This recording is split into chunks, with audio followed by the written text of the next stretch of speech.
Sa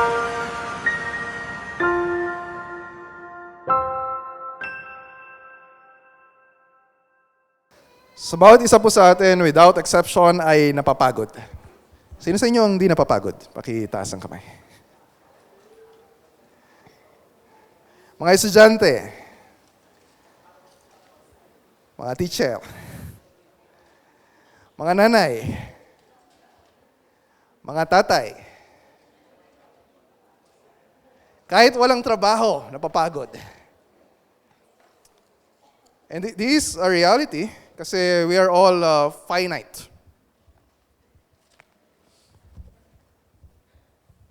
Ibig sabihin, lahat tayo ay may limitasyon. May limitasyon yung lakas natin. Hindi natin kayang gawin lahat ng bagay na gusto nating gawin. And so we become frustrated. Kapag may mga bagay na gusto nating gawin, kapag may mga bagay na gusto nating makuha, tapos hindi natin nagagawa, hindi natin nakukuha, so pinanghihinaan tayo ng loob. And sometimes akala natin, kapag napapagod tayo o pinanghihinaan tayo ng loob, basta ang solusyon lang ay gawin natin kung ano yung mga bagay na gusto nating gawin. But based on our experience, kapag tayo yung nasusunod, kapag ginagawa natin yung mga bagay na gusto natin, pero hindi naman yun yung gusto ng Diyos na gawin natin, mas lalo tayong napapagod, mas lalo tayong nabibigatan, at mas lalo tayong pinanghihinaan ng loob. And we realize na most of the time ay dahil sa sarili nating kasalanan. O yung kakulangan natin ng pagtitiwala na mas mainam na yung gusto ng Diyos o kalooban ng Diyos ang nasusunod. So, kapag pag-uusapan natin yung kagustuhan o kalooban ng Diyos, yun ay naka-summarized dun sa pinag-usapan natin last week. If you are here at natatandaan ninyo, pinag-usapan natin last week ang tungkol sa 10 utos ng Diyos na binigay ng Diyos sa mga Israelita nung sila ay nasa Mount Sinai. At ito ay nakasulat sa Exodus 20. So binanggit ko last week na technically, yung 10 utos ay hindi tinatawag na 10 utos, kundi 10 salita or Decalogue. Kasi yung simula ng Exodus 20 verse 1, binigkas ng Diyos ang lahat ng salitang ito. Lahat ng salita. So dahil sa salita ng Diyos, dahil yung 10 utos ay salita ng Diyos, so binanggit ko last week na ito ay regalo na galing sa Diyos.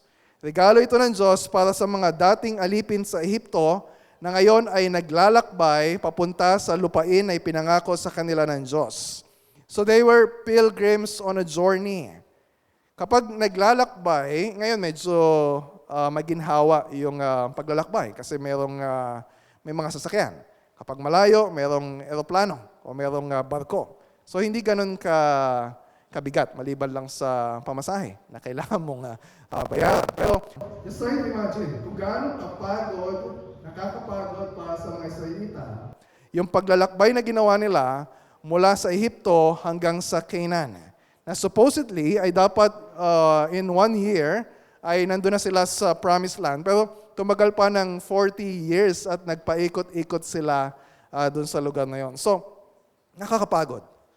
Kailangan nila yung salita ng Diyos. Hindi lang pagkain, hindi lang inumin, hindi lang refreshments yung kailangan nila.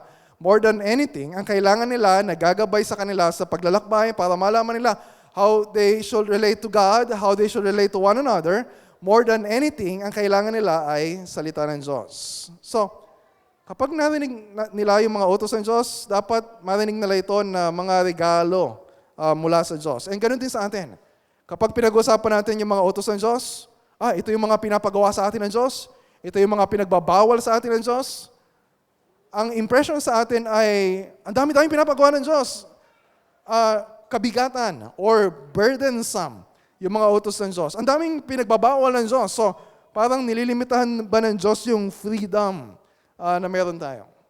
So, when we remember na yung mga utos ng Diyos ay regalo galing sa Diyos, ma-realize natin na totoo yung sinasabi ni Apostle John sa 1 John chapter 5 verse 3. Sapagkat ito ang pag-ibig sa Diyos na ating tuparin ang kanyang mga utos at ang kanyang mga utos ay hindi pabigat. Sa English, not burdensome. So, ibig sabihin, binigay ng Diyos yung mga utos na ito, hindi para dagdagan yung hirap, yung kabigatan ng mga Israelita sa kanilang paglalakbay. So, yung mga utos ng Diyos ay hindi pabigat. Ang pabigat sa atin ay yung pagsuway natin sa utos ng Diyos. So, para mas maging klaro yung point na binabanggit ko tungkol sa mga utos ng Diyos, we'll spend yung time na meron tayo ngayon sa pag-aaral sa ika-4 na utos, yung tungkol sa Sabbath.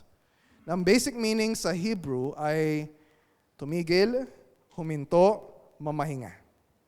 Siyempre, mahalaga lahat yung 10 utos ng Diyos, mula una hanggang ika-10 utos. Pero we'll allot some time para pag-usapan yung tungkol sa Sabbath dahil maraming mga disagreements and dahil siyempre, nagkakaiba-iba yung pananaw ng mga Kristiyano about the Sabbath at dahil din nagiging neglectful tayo dun sa principles na nakapaloob dun sa utos ng Diyos. So, kailangan marinig natin kung ano sinasabi ng Diyos dito. So, I will read. Gagamitin ko yung salinang ang Biblia. Kasi dun sa salinang ang Biblia, ay naka-retain yung word na Sabbath. Okay?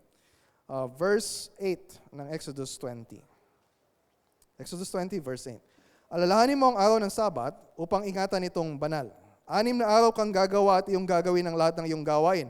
Ngunit ang ika-7 araw ay Sabat sa Panginoon mong Diyos. Sa araw na ito ay huwag kang gagawa ng anumang gawain.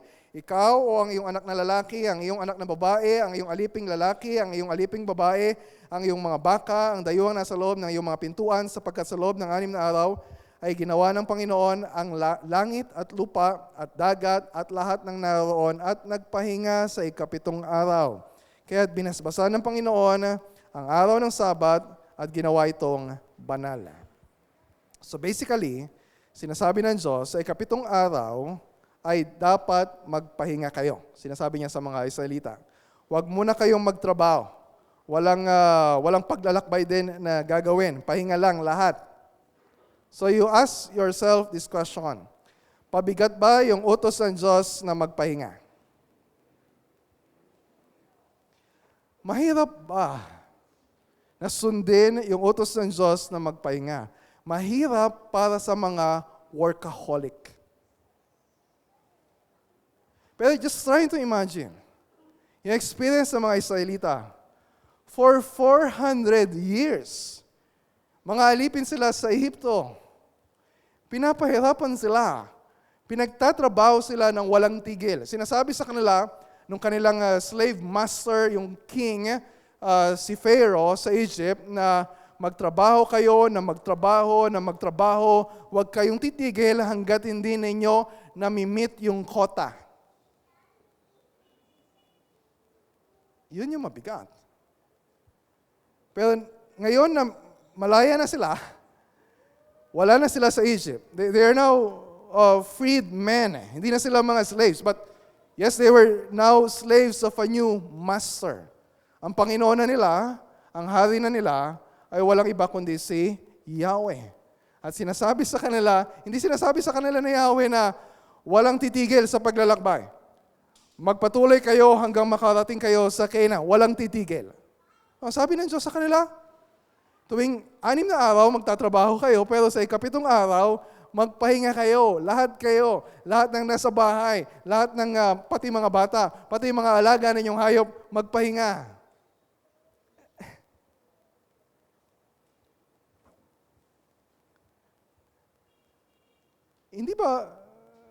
Hindi ba madaling sundin yung utos ng Diyos na magpahinga? Hindi ba it's a gift from God? Na meron tayong Diyos na inuutusan tayo, inoobliga tayo. Sinasabi sa atin na responsibilidad natin na magpahinga tayo. Napapagod tayo, hindi dahil sa pagsunod sa mga utos ng Diyos. Napapagod tayo dahil hindi tayo nagtitiwala na mabuti ang utos ng Diyos sa atin. So, kaya mahalaga na pag-usapan natin, ano ba yung Sabat? Ano ba yung kinalaman nitong Sabat na binigay ng Diyos sa Israel para din sa atin ngayon? So, pero syempre, dapat we're aware, so you can follow yung outline sa bulletin. Pag-usapan muna natin una, yung iba't ibang pananaw tungkol sa Sabat. So, merong iba't iba. Merong, yung number 1, merong sobrang stricto tungkol sa Sabat. Ang tawag sa kanila ay mga Sabadista. Kaya nga Sabadista yung pangalan nila. Seventh-day Adventist. Pangalan na pangalan pa lang, parang yun na yung pinakamahalaga sa kanila. Yung observance ng seventh day. Dahil para sa mga Hudyo, ang Sabat ay sa ikapitong araw. Mula Biyernes ng gabi, doon nagsisimula yung kanilang araw, Biyernes ng gabi, paglubog ng araw, hanggang Sabado ng gabi, paglubog ng araw. From sundown to sundown. So para sa mga Seventh-day Adventists ay kailangan na tayong mga Kristiyano ay ganun pa rin yung gagawin natin. Kasi hindi naman daw nababago yung utos ng Diyos at yung Sabat ay perpetual covenant para sa kanyang bayan. Pero ang problem doon, it's a failure of biblical theology. Na nakakalimutan na dahil sa New Covenant, dahil sa pagating ni Kristo, may mga bagay na nakapalibot sa Sabat na hindi na nagpapatuloy hanggang ngayon. Pero merong mga bagay tungkol sa Sabat na nagpapatuloy pa rin hanggang ngayon. So yung iba naman, sobrang luwag pagtingin sa Sabat. Ito yung pangalawa. Sinasabi nila na dahil nasa New Covenant na tayo ngayon, hindi naman tayo mga Israelita, hindi naman tayo mga Hudyo, so yung Sabat ay hindi na applicable para sa atin ngayon. Actually, sinasabi nila, yung Ten Commandments ay hindi na binding sa mga Christians ngayon. Kasi yung Ten Commandments ay covenant ng Diyos, ay bahagi ng covenant ng Diyos sa mga Israelita. So hindi tayo mga Israelita, we are now nasa church age, we are under yung covenant of yung New Covenant. So maliban na lang, sabi nila, kung yung mga utos na yon ay renewed or inulit pagdating sa New Testament, na obligado pa rin tayo na sundin. So dahil yung command na observe yung Sabat ay hindi naman binanggit sa New Testament, so wala tayong obligasyon na sundin yung Sabat. So sabi nila, ang Sabat natin ay si Kristo. And of course, we say amen to that. Pero hindi ibig sabihin na hindi na applicable yung principle ng Sabat sa atin ngayon. Okay? So pangatlo, yung iba naman,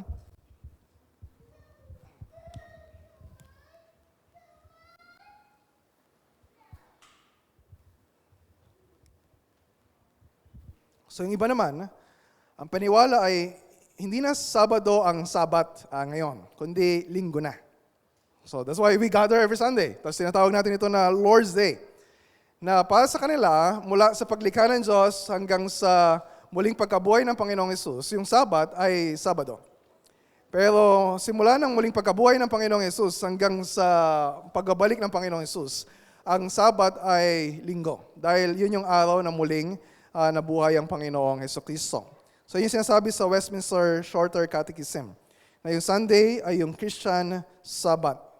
And of course, I believe, yung every Sunday na ginagawa natin when we gather as a church para sumamba sa Panginoon, para makinig ng kanyang salita ay napakahalaga. Pero I will not go as far as saying na yung katumbas ng Sabat sa Old Testament, yung kapalit ng Sabat sa Old Testament ngayon ay yung Sunday gathering na ginagawa natin.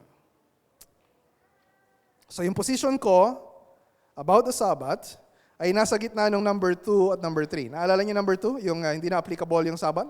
Tapos yung number 3 ay, ang Sabbath ay yung Sunday na ginagawa natin when we gather every day, every week sa Lord's Day gathering natin. So, middle position, ibig sabihin, yes, mahalaga. As part of our application, yung gathering natin every Sunday, pero I will not say na yung Sabat, yung parang yun na yung Sabat ngayon. So, yung Sabat ay higit na malaki, higit na mas malawak pa kaysa sa Sunday, sa observance natin ng Lord's Day every Sunday. So, ito yung pinaliwanag ito yung makita natin sa Heidelberg Catechism na nakasulat sa bulletin ninyo, mamaya babasahin natin. Pinaliwanag ni Kevin DeYoung doon sa kanyang book about the Heidelberg Catechism, na the good news we almost forgot. At nakabatay rin sa paliwanag ni John Calvin sa kanyang Institutes of the Christian Religion. Na dahil sa pagdating ni Kristo, merong mga aspeto, merong mga elemento, merong mga seremonya, merong mga detalye na kapalob sa Sabat na natigil na. Hindi na natin kailangan gawin. Pero hindi ibig sabihin na wala nang application yung Sabbath principles ngayon. So yun yung position that I will argue But before, bago natin tingnan, okay, ano yung Sabat para sa atin ngayon? Ano yung principle ng Sabat para sa atin ngayon? Paano natin i-apply yung Sabat sa panahon natin ngayon na hindi katulad ng mga Israelita? So dapat maintindihan muna natin, ano ba yung Sabat para sa mga Israelita? Okay, so yun yung point number 2 sa outline ninyo. So, anong gusto ng Diyos sa Sabat? Ang gusto ng Diyos ay magpahinga sila ng isang araw pagkatapos na magtrabaho ng 6 na araw. Go back sa Exodus chapter 20, verse 9. Verse 9, ano sabi doon? 6 na araw kang gagawa at iyong gagawin ang lahat ng iyong gawain. So, bago ka magpahinga, hindi ka magpapahinga ng 7 araw. Maliban na lang for some occasions. Magtatrabaho ka ng 6 na araw. Gawin mo lahat ng kailangan mong gawin. Pero yung 7 araw ay magpahinga ka. So yung trabaho ay hindi sumpa galing sa Diyos. Yung trabaho ay kasama sa disenyo ng Diyos para sa atin. You go back sa Genesis chapter 1, sa chapter 2. Di ba sinabi ng Diyos kay Adan na magtrabaho siya para alagaan yung Garden of Eden? So yung sumpa ay hindi yung trabaho, kundi yung hirap, yung sakit na nakapaloob dun sa trabaho na yun because of the fall, dahil sa pagkakasala ng tao. So, nais ng Diyos ay magtrabaho tayo. So, kami sa atin nagtatrabaho sa labas ng bahay to provide for our family. Yung iba ay nananatili sa loob ng bahay para alagaan yung ayusin yung bahay, gawin kung ano yung mga kailangan gawin, at turuan yung mga bata para sila rin ay mag-aral, magtrabaho. So, ibig sabihin, lahat ay may trabaho. Hindi lang yung kumikita ng yung may sweldo. Lahat ay may trabaho, pati mga estudyante ay may trabaho. Pero hindi 7 araw na nagtatrabaho. Mayroong pahinga sa 7 araw. Verse 10. Ngunit ang 7 araw ay Sabat sa Panginoon mong Diyos. Sa araw na ito ay huwag kang gagawa ng anumang gawain. Ikaw o ang iyong anak na lalaki, ang iyong anak na babae, ang iyong aliping lalaki, ang iyong aliping babae, ang iyong mga baka, ang dayuhang nasa loob ng iyong mga pintuan. So, sinasabi ng Diyos, pahinga para sa lahat. Hindi ibig sabihin na absolutely nothing ay walang gagawin. Kasi may mga bagay na kailangan gawin. So, yung works of necessity or yung works of mercy kapag kailangan mong tumulong sa iba. O yung mga katulad ng asawa ko na nasa bahay na kailangan mag-alaga ng may sakit. Hindi ito bagong utos para sa Israel. Go back sa verse 8. Sabi ng Diyos sa verse 8, alalahanin mo ang araw ng Sabat. Remember the Sabbath day. Huwag mong kalilimutan. Huwag mong pababayaan. Pahalagahan mo yung araw ng Sabat. Naalala ba ninyo na meron ng inutos ng Diyos bago sa Exodus 20 tungkol sa Sabat? Do you remember our story sa Exodus 16? Yung nagreklamo sila na wala silang mainom, tapos nagreklamo sila wala silang makain sa disyerto. So anong ginawa ng Diyos? Sinabi ng Diyos na, okay, papadalang ko kayo ng pagkain araw-araw. Yung mana, yung tinapay, at yung occasionally yung pugo, para meron silang karne na makain. Sabi ng Diyos, 6 na araw, magpapadala ko ng pagkain para sa inyo. Sa 6 na araw, ay doble yung ibibigay ko. Sa 7 araw, ay wala akong ipapadala na pagkain sa inyo. Anong ibig sabihin? Kung anong binigay ng Diyos sa 6 na araw, ay sapat hindi lang para sa 6 na araw, kundi hanggang sa 7 araw. That's Exodus chapter 16. Verse 23, ito ang iniutos ng Panginoon, bukas ay taimtim na pagpapahinga, banal na Sabat sa Panginoon. So wala silang mapupulot na pagkain. Pero dahil matitigas ang ulo ng mga Israelita, lumabas pa rin sila at tinangka nila na mamulot ng pagkain. Pero wala naman silang nakuha. So wala silang choice kundi magpahinga. Wala silang gagawin. So ano yung issue dito? Sabi ni Kevin DeYoung, the issue was one of trust. The Sabbath reminded Israel of God's sufficiency and supply. Sabbath keeping was a weekly reminder that the Lord was God and they were not. Parang sinasabi sa kanila ng Diyos, ako ang Diyos ninyo. You are my people. Akong bahala sa inyo. Akong magkakaloob ng lahat ng kailangan ninyo. Nagtitiwala ba kayo sa akin na kahit na hindi kayo magtrabaho sa 7 araw, I will still supply all your needs. So this is an issue of faith kay Yahweh. So ang araw ng Sabat para sa Israel ay araw ng pagpapahayag ng kanilang pagtitiwala sa Diyos at sa kanyang kasapatan sa kanilang buhay. So hindi lang ito basta pahinga, na parang nakahiga ka lang, nakataas ang paa mo, o kaya kukuya-kuyakoy ka lang, wala kang ginagawa. So this is not just about relaxing all day, na wala kang gagawin. So yung araw ng Sabat ay pag-alala din, o araw ng pagdiriwang dahil sa kabutihan ng Diyos, dahil sa kahabagan ng Diyos, dahil sa kasaganaan ng kasapatan ng Diyos para sa kanila. Kaya sabi sa verse 8, alalahanin mo ang araw ng Sabat upang ingatan itong banal, to keep it holy. Yes, of course, dapat araw-araw ay gagawin natin for the glory of God. Whether you eat or drink or whatever you do it all for the glory of God. 1 Corinthians chapter 10:31. Pero sinabi ng Diyos sa Israel na yung araw ng Sabat ay holy day. Ibig sabihin, ito ay set apart, nakabukod sa mga ordinaryong araw. Hindi ito katulad ng unang araw hanggang ika-6 na araw. Nakabukod sa mga ordinaryong araw, nakalaan para sa Diyos. Sabi sa Tagalog, ilaan para sa akin. So nakalaan hindi lang para magpahinga at wala kang gagawin, kundi yung araw na yon na nakafocus ka sa gawain ng Panginoon. Nakafocus ka sa pagsamba sa Panginoon. Sa Leviticus 23, nagbanggit pa ang Diyos ng mga gagawin nila tungkol dito. Look at verse 3, Leviticus 23. 6 na araw na gagawin ang mga gawain, subalit ang ikapitong araw ay Sabat na ganap na kapahingahan, isang banal na pagpupulong. Huwag kayong gagawa ng anumang gawain, ito ay Sabat sa Panginoon sa lahat ng inyong mga paninirahan. So, merong weekly Sabat. At yung weekly Sabat na yon, so merong silang tinatawag na Holy Convocation o yung banal na pagpupulong. At yung weekly Sabat na yon ay basis ng iba pang mga feast or mga pagdiriwang na kanilang gagawin all throughout the year. So meron silang calendar ng mga fiesta or mga festivals para sa pagsamba sa Panginoon. Kapag tinignan mo yung Leviticus 23, nandun yung tungkol sa Passover, or yung Feast of First Fruits, Feast of Weeks, Feast of Trumpets, Day of Atonement, at Feast of Booths.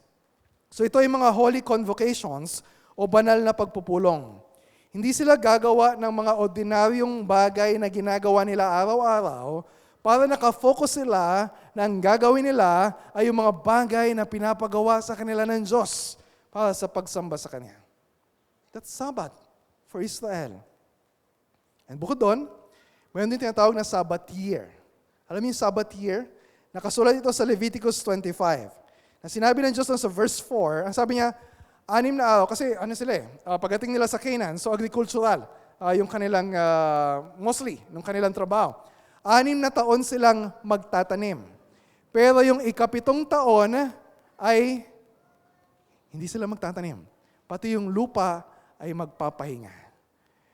That's an extraordinary test of faith. Isang taon di ka magtatanim. Pero sinasabi ng Diyos, akong bahala sa inyo.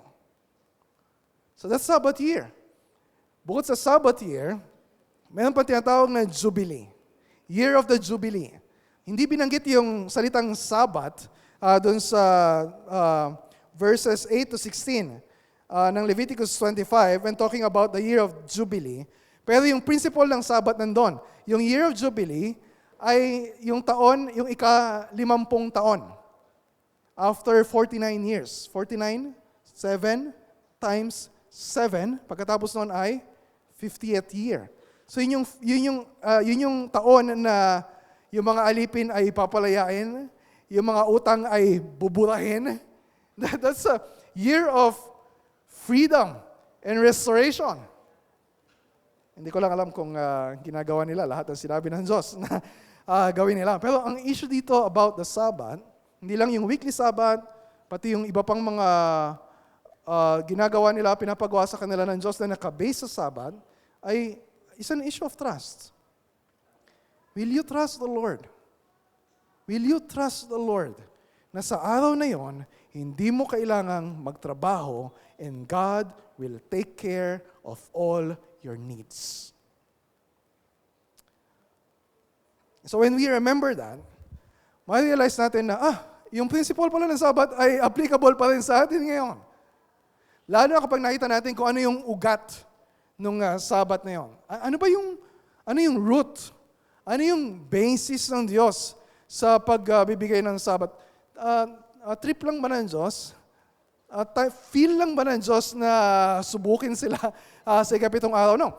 Look sa Exodus 20, and then titingnan din natin yung Deuteronomy chapter 5, na merong dalawang basis na binabanggit dito ang Diyos. Yung isa, yung basis ay tungkol sa kanyang paglikha, at yung isa ay tungkol sa kanyang pagliligtas. Sa Exodus 20, ang binanggit dito ay tungkol sa paglikha ng Diyos. Verse 11. Bakit daw sila kailangan magpahinga sa ikapitong araw? Dahil, ano sabi sa verse 11? Sa loob ng 6 na araw ay ginawa ng Panginoon ang langit at lupa, ang dagat at lahat ng naroon at nagpahinga sa ikapitong araw. Kaya't binasbasan ng Panginoon ang araw ng Sabat at ginawa itong banal. So tumutukoy ito sa pagtatapos ng Diyos sa paglikha sa lahat ng bagay sa loob ng 6 na araw. Anong ginawa ng Diyos pagkatapos ng 6 na araw? O doon sa ikapitong araw. Sabi sa Genesis chapter 2, verse 2 and 3, na ikapitong araw ay natapos ng Diyos ang gawain na kanyang ginawa at nagpahinga. Galing ito sa salitang Sabat. Nagpahinga siya sa ikapitong araw mula sa lahat ng gawain kanyang ginawa. At binasbasan ng Diyos ang ikapitong araw at kanyang ginawang banal sapagkat sa araw na yon ay nagpahinga. Sabat ang Diyos sa lahat ng gawain na kanyang ginawa. Question. Kailangan ba ng Diyos na magpahinga? Nakakapagod yung 6 na araw. I created the whole universe. That's very exhausting. It's all-powerful. Hindi niya kailangan magpahinga. Bakit siya nagpahinga sa ikapitong araw? Not just to set a pattern para sa atin ng mga tao, kundi to declare yung pagtatapos, yung completion, yung end ng kanyang creative work. Para ipaalala din sa atin kung ano yung end goal, ano yung purpose ng pagkakalikha sa atin ng Diyos. Yung Sabat, hindi lang para, pagod kayo ng 6 na araw, magpahinga kayo sa 7th day, para makapagtrabaho kayo ulit. Tapos magpahinga kayo para makapagtrabaho kayo ulit. So it's not just about an ending cycle ng trabaho, pahinga.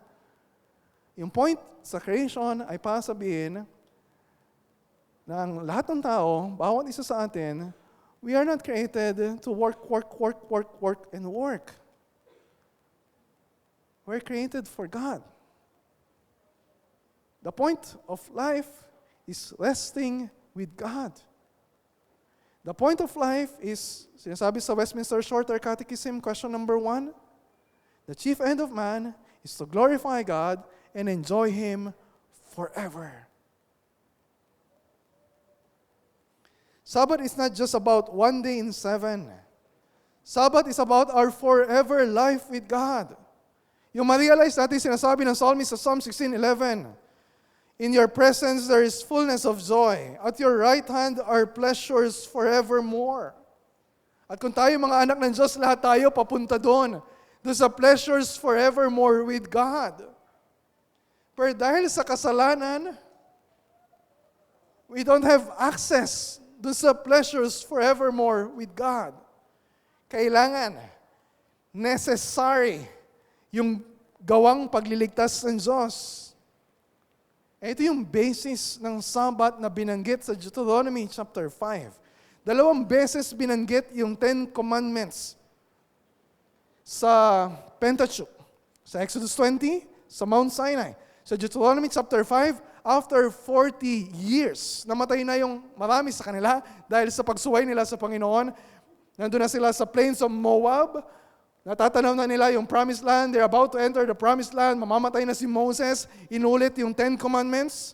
And then yung tungkol sa Sabat, pakinggan ninyo kung ano yung basis. Hindi lang yung paglikha ng Diyos na natapos pagkatapos ng ika-6 na araw. Listen to Deuteronomy chapter 5 verse 15. Bakit ninyo kailangang alalahanin ang ika-7 araw? Alalahanin mo na ikaw ay dahil dito, alalahanin mo na ikaw ay naging alipin sa lupain ng Ehipto, at ikaw ay inilabas doon ng Panginoon mong Diyos sa pamamagitan ng isang makapangyarihang kamay at unat na bisig.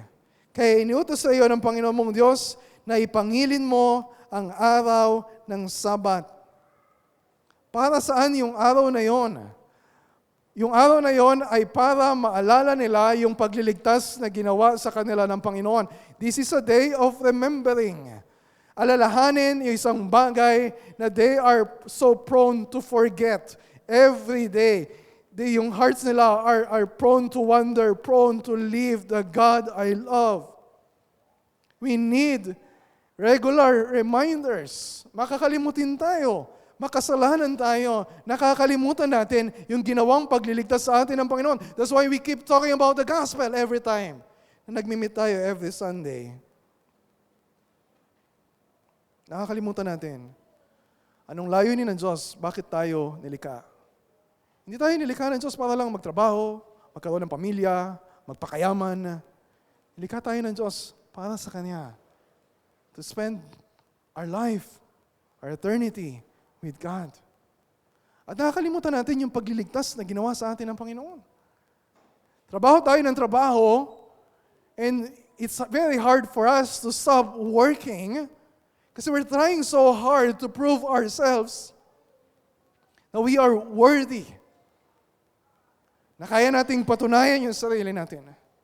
Na kaya nating gawin yung mga bagay na dapat gawin para iligtas yung sarili natin, para maging acceptable tayo sa Panginoon, para mapatawad tayo ng Panginoon, para mas mahalin tayo ng Panginoon. So yung Sabbath ay weekly reminder, you cannot save yourself. God is our Creator, God is our Savior. Sinasabi sa kanila ng Diyos, sinasabi sa atin ng Diyos, tumigil ka, be still, and know that I am God. Ako nagbibigay ng buhay sa iyo. Ako magbibigay ng lahat ng kailangan mo. Ako ang tagapagligtas mo. You cannot save yourself. Hindi lang tayo makakalimutin. Matigas din yung ulo natin. Ang hirap natin pagsabihan. Hindi natin nakikita kung gaano kaseryoso ang mga utos ng Diyos. Paulit-ulit yung paalala ng Diyos mula Exodus sa Leviticus hanggang Deuteronomy about the Sabbath. Paulit-ulit na nagpapadala ang Diyos ng mga propeta sa kanila para sabihan sila na magpahinga sa araw ng Sabbath. Pero paulit-ulit din yung pagmamatigas ng ulo nila, pagmamatigas ng puso nila, at pagsuway nila laban sa mga utos ng Diyos. Seryoso ang Diyos tungkol sa Sabbath.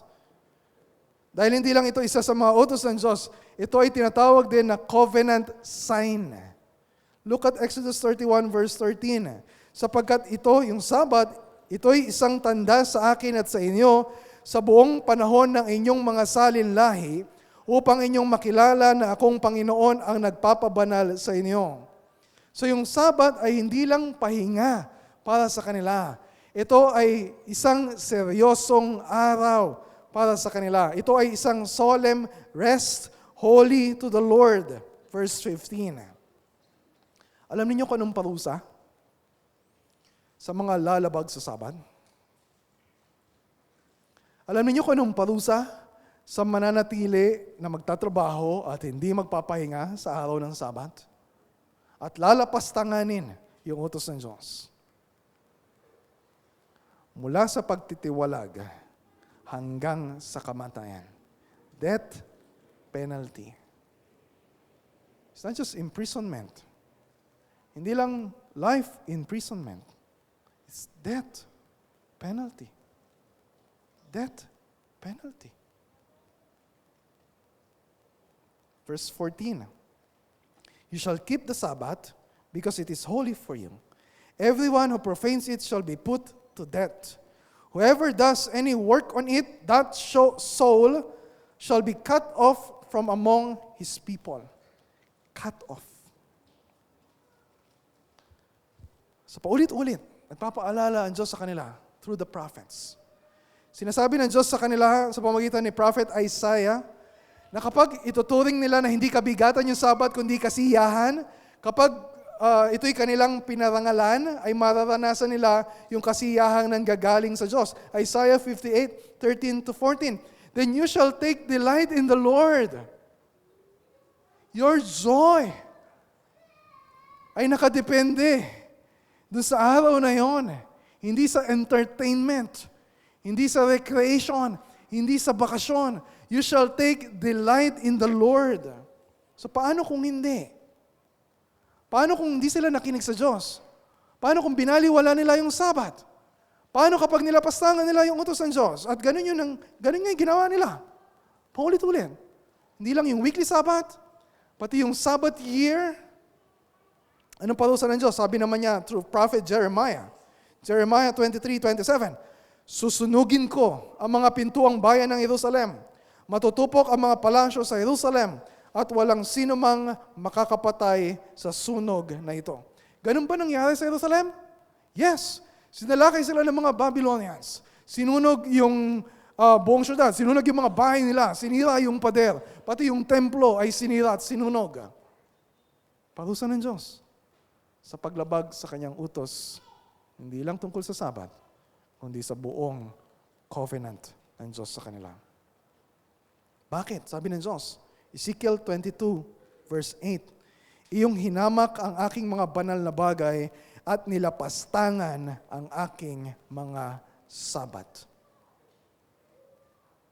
So God is very serious sa fourth commandment.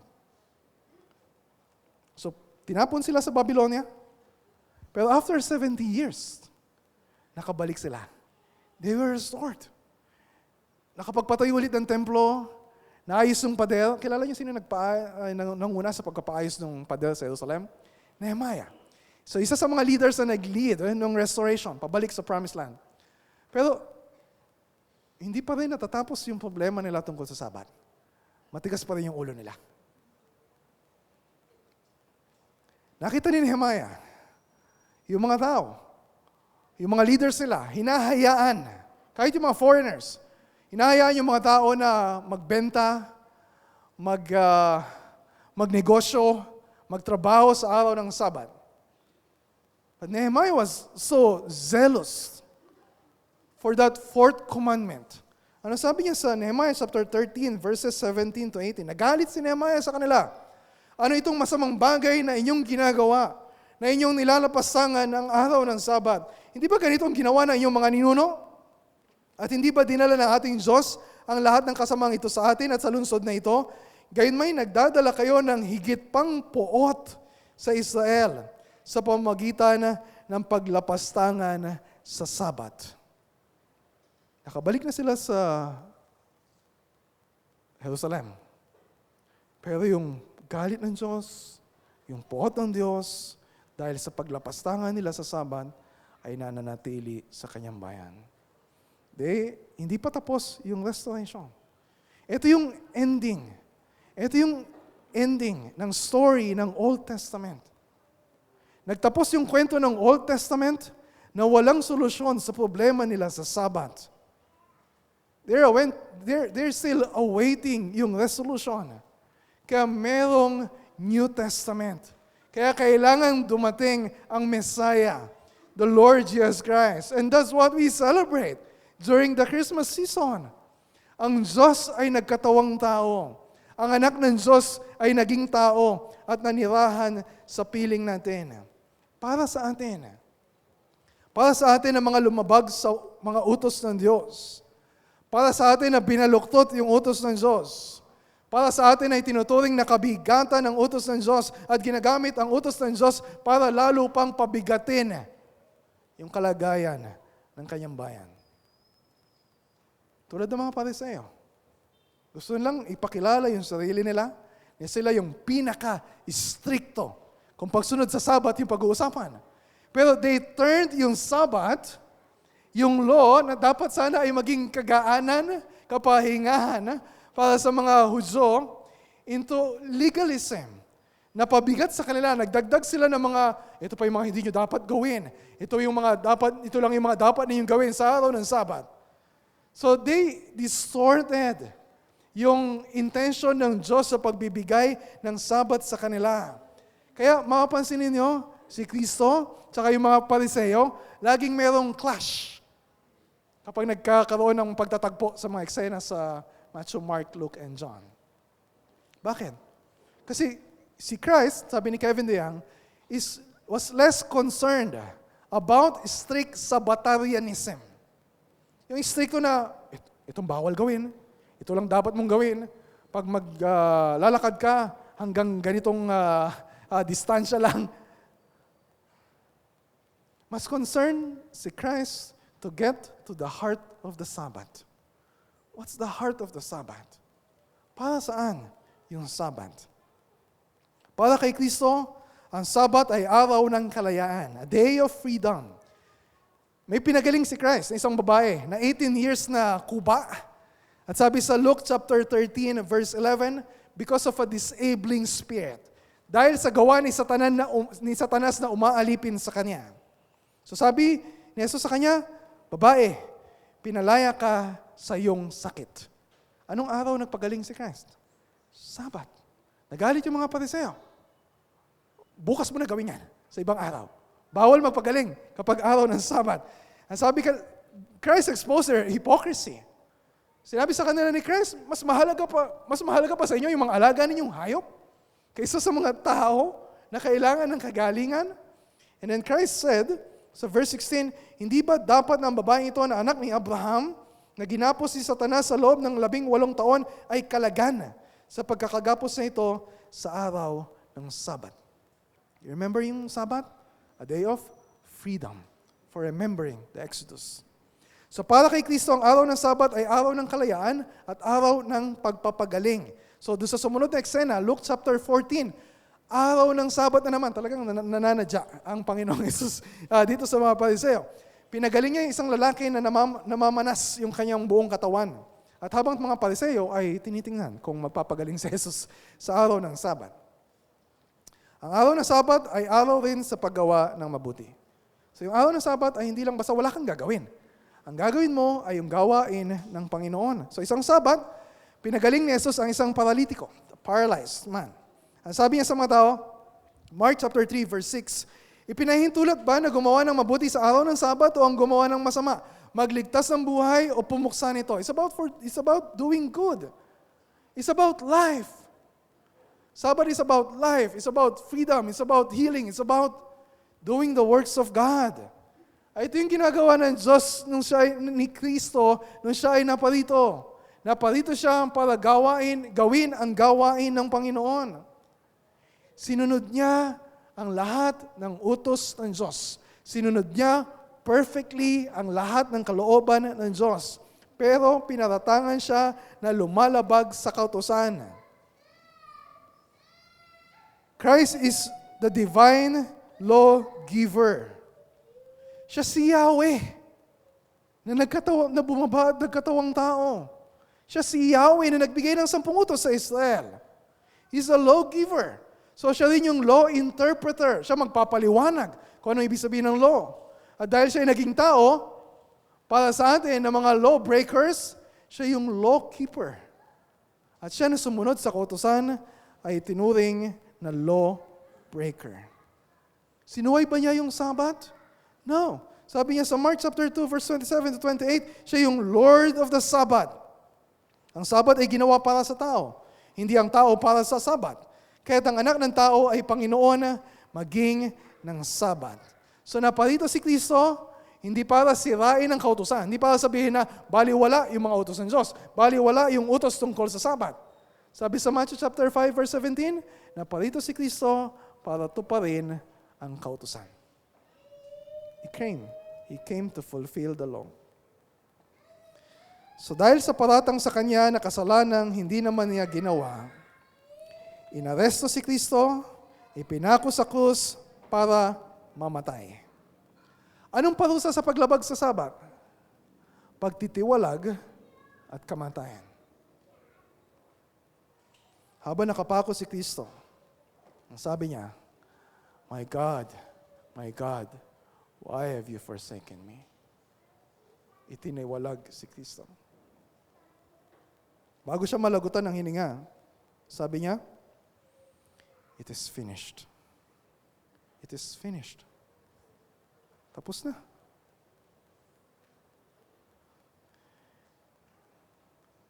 Natapos niya yung gawain na ipinagawa sa kanya ng Ama. Namatay siya, inilibing siya ilang oras bago lumubog ang araw, bago magsimula ang Sabat. Friday afternoon. Muli siyang nabuhay sa ikatlong araw. First day of the week, Sunday. That's Resurrection Sunday. So the resurrection of Jesus fulfilled the Sabbath. Sabi ni Guy Waters, because of sin, human beings are unable to enter into the Sabbath rest that God established at the creation for humanity. But Jesus Christ has come to bring His people into the experience and enjoyment of that rest. Pinagtrabahuhan na ni Kristo. Yung dapat sana ay trinabaho natin. Pero hindi natin ginawa. Yung sinabi niyang, it is finished. Ibig sabihin, wala na tayong dapat gawin para maligtas yung sarili natin. Ginawa ni Kristo ang lahat. Anong kailangan natin gawin? Let's rest in Christ.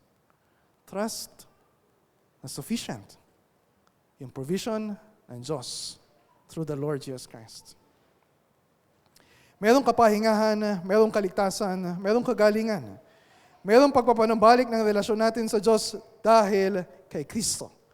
Hindi dahil sa anumang gawa natin. Kahit magtrabaho ka araw-araw, kahit 24 hours a day, hindi mo naman magagawa. You cannot work your way into that Sabbath rest. Si Kristo ang gumawa. Christ is our rest. Christ is our Sabbath. So the resurrection of Christ changes everything. Diba? Kaya simula noon, maintindihan natin, kapag babasahin mo yung Book of Acts, and then titingnan mo rin yung sinasabi ni Paul, Revelation chapter 1 verse 10, about the Lord's Day, yung araw na muling nabuhay ang Panginoong Jesus. Kung yung Sabbath day, 7th day, yun yung araw na pagsamba nila dati, pero nagkaroon ng shift because of the significance of the resurrection of the Lord Jesus Christ. So yung mga Kristiyanos, simula nung araw na yon hanggang ngayon, ay nagtitipon every Sunday, Resurrection Sunday, Easter Sunday, because of Christ. Pero of course, hindi ibig sabihin na yun na agad yung katumbas o kapalit ng Sabat sa panahon natin ngayon. Ang katuparan ng Sabat kay Kristo ay hindi lang pagpapalit ng araw. Hindi na Sabado, Linggo na ngayon. The significance of the resurrection of Christ is more important kaysa sa change of calendar from Saturday to Sunday. You can still come to church every Sunday and not experience yung Sabbath rest na gusto ng Diyos para sa atin. Yes, mahalaga yung ginagawa natin tuwing linggo sa church. At gusto natin pahalagan na and be committed as members of this church na pahalagahan ito ng higit dun sa 6 na araw na nagtatrabaho tayo. Pero dapat din nating alalahanin na there is a real danger na maging katulad din tayo ng mga Pariseo. Na itong day of rest ay gamitin natin para maging paraan na maging legalistic. Na parang nakadepende, kailangan natin ako every Sunday, o kailangan makompleto ko itong simbang gabi, simbang madaling araw, kailangan lagi akong nag-serve sa ministry, kailangan marami akong sinishare ng gospel, kailangan marami akong dinidisciple, kailangan marami akong Bible study, kailangan marami akong ministry. So that God will love me more, that God will bless me more, that I will attain God's favor. That's anti-gospel. That's not the principle of the Sabbath. Yung Sabbath is a day to remember the gospel. Na wala tayong magagawa to attain yung salvation na kailangan natin. So iwasan natin yung legalism. Yan yung paalala ni Paul sa Romans 14 verse 5. May taong nagpapahalaga sa isang araw ng higit kaysa iba, ngunit may iba naman nagpapahalaga sa bawat araw. Hayaang mapanatag ang bawat tao sa kanyang sariling pag-iisip. It's not about valuing Sunday as more important than other days. This is about focusing our attention on Christ. Colossians chapter 2, verse 16 to 17. Therefore, let no one pass judgment on you in questions of food and drink, or with regard to a festival, or a new moon, or a Sabbath. These are a shadow of the things to come, but the substance belongs to Christ. So it's about Christ. Kaya mahalaga yung ginagawa natin every Sunday. As long as pinagsisikapan natin, pinagtutulungan natin, matulungan yung bawat isa to focus our attention on Christ.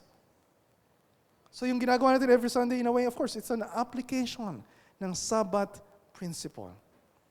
But the Sabbath is greater than what we're doing every Sunday. Tingnan niyo yung nakalagay sa Heidelberg Catechism. Sabay-sabay nating basahin. Question 103. Ano ang kalooban ng Diyos sa ika-4 na utos? Sagot, sabay-sabay.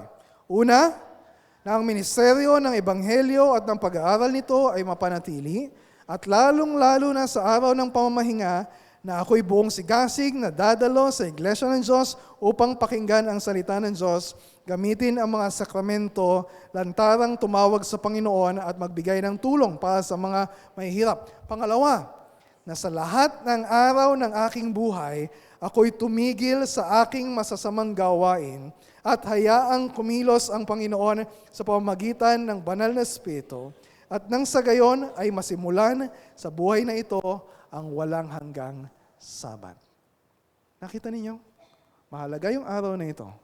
But the Sabbath is bigger than what we do every Sunday.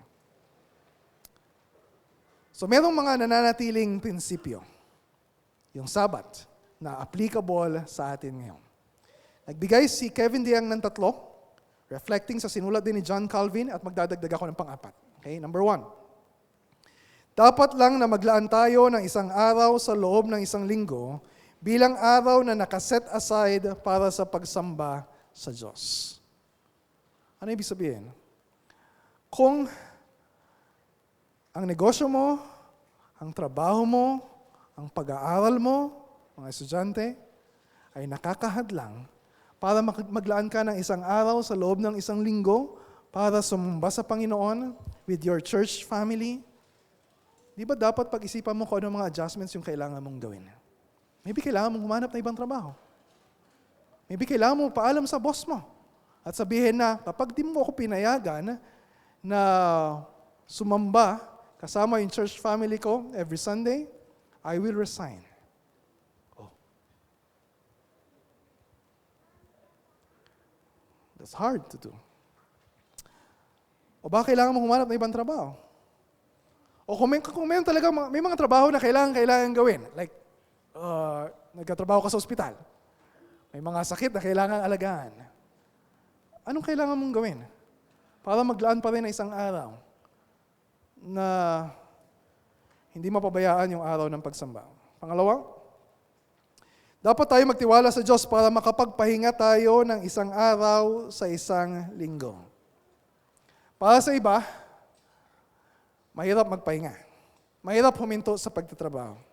Merong pag-aalala, baka kapusin. Baka matambakan ako ng gawaing bahay. Baka matambakan ako ng assignment kapag di ko natapos yung project na pinapagawa ng teacher ko. Kaya kulang sa pahinga. Pwesado yung katawan ninyo, wala kayong panahon to rest and spend quality time of communion with God, not just every Sunday, but every day. Hindi man natin sinasabi na, basta, magpahinga ka ng isang araw. Tapos mula naman Lunes hanggang Sabado, grabe ka naman magtrabaho, na wala ka ng pahinga. You still violating a Sabbath principle if you cannot find time to rest. Kapag iniisip mo, misa akala natin, ay hihinto ang mundo kapag nagpahinga tayo. Akala natin, Magkakawintang-wintang na lahat sa bahay o sa pamilya natin. Paano na yung mga anak ko kapag nagpahinga ako? Not everything depends on us. You are not God. Ang Diyos ang may hawak ng lahat sa buhay natin. Can we trust God enough to give our bodies time to rest?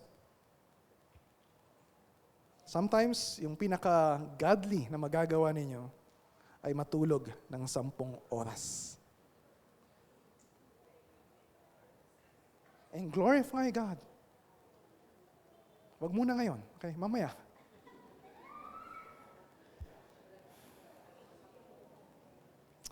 Number 3. Tumigil na tayo sa pagtitiwala sa sarili nating mga gawa, masasamang gawa, at kahit na mabuting gawa na ginagawa natin, na pinagtitiwalaan natin, yung mga gawa na yun at pinagmamalaki natin, yung mga ginagawa natin, like ginagawa natin sa ministry, at hanapin natin yung kapahingan natin kay Kristo at sa Kanyang gawa para sa atin. I will add number 4. Number 4, reflecting yung sa sinasabi sa catechism, nakita niyo yung last words doon? Walang hanggang Sabat. We look forward to that day. Ipako natin yung pag-asa natin doon sa araw na yon, yung walang hanggang Sabat, sa araw ng pagdating ni Kristo. Naalalahanin natin na wala sa buhay natin ngayon sa mundong ito ang lubos na Sabbath rest para sa atin. Kaya sabi sa Hebrews chapter 4 verse 9, there remains a Sabbath rest for the people of God. Tiyakin mo na makakapasok ka dun sa araw na yon. Tiyakin mo na makakapasok ka dun sa kapahingahan na yon. Maraming mga Israelita, di ba nagpaikot-ikot sila 40 years? Marami sa kanila namatay, hindi sila nakapasok dun sa land of rest dahil sa katigasan ng puso nila. And some of you hanggang ngayon, nananatiling matigas ang puso ninyo na inaakala ninyo na kaya ninyong pagtrabahuhan yung kaligtasan na pinagtrabahuhan na at tinapos na ni Kristo sa Kanyang gawa sa krus. All we need to do is repent. Pagsisihan natin yung mga kasalanan natin. Magtiwala tayo kay Kristo at tigilan na yung pagtitiwala sa sarili natin. Sabi sa Hebrews chapter 4 verse 1, habang nananatiling bukas ang pangakong makapasok sa Kanyang kapahingahan. One day, that door will be closed. Pero until that door is opened, naririnig mo yung salita ng Panginoon, listen, find rest in Jesus. Lahat tayo napapagod. Lahat tayo ay naghahanap ng kapahingahan. Physically, yes. Pero yung heart natin, yung puso natin, napapagod din. Pinanghihinaan tayo ng loob. Nasaan yung kapahingahan? Lakas ng loob, pag-asa na kailangan natin. Na kanino? Na kay Kristo. Alam natin yung sagot. Pero when you ask yourself honestly right now, do you really find your rest? Do you really fix your hope in Christ? Ask yourself. Ito yung question na kailangang tanungin ko rin sa sarili ko. I preach Christ every Sunday. Pero inamin ko na at this point, my heart is tired.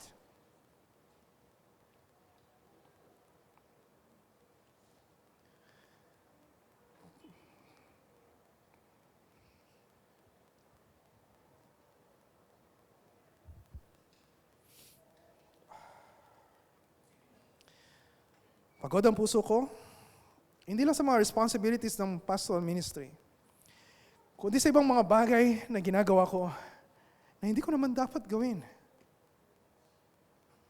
At yung iba ay dahil rin sa unbelief sa heart ko in trying to find my rest and satisfaction outside of Christ. A few days ago, nagpaalam ako sa ilang mga elders ng church at pinapaalam ko sa inyo ngayon. As part of application nung utos ng Diyos about the Sabbath, I will take a 3-month sabbatical leave from January to March next year. Actually, it's 1 year overdue. Dapat early next year. Pero my heart is so stubborn.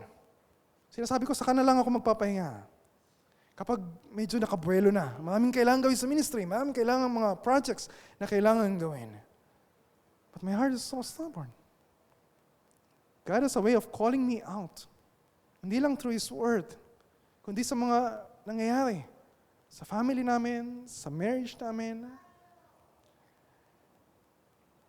To find my rest in Christ. My last sabbatical leave ay 2016 pa. So I'll take a sabbatical leave January to March. Hindi po ako aalis. This is my church. I'm a member of this church. Masasamantalayin ko yung pagkakataon na yung para maranasan ko. Para may paalala sa sarili ko. I'm not just a shepherd. I'm not just a pastor. I'm one of the flock. Ako ay isang tupa na nangangailangan ng pag-aalaga ng great shepherd. And we have a great shepherd. His name is Christ. At hayaan ko yung sarili ko na magpaalaga sa mga under-shepherds, mga elders ng church, iba pang mga pastors ng church.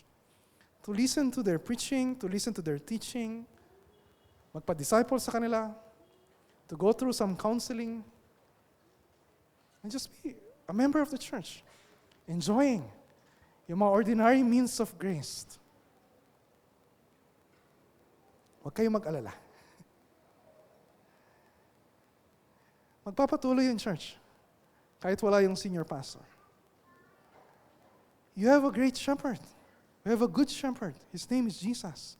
And we have godly and able elders sa church na mag-aalaga sa ating lahat.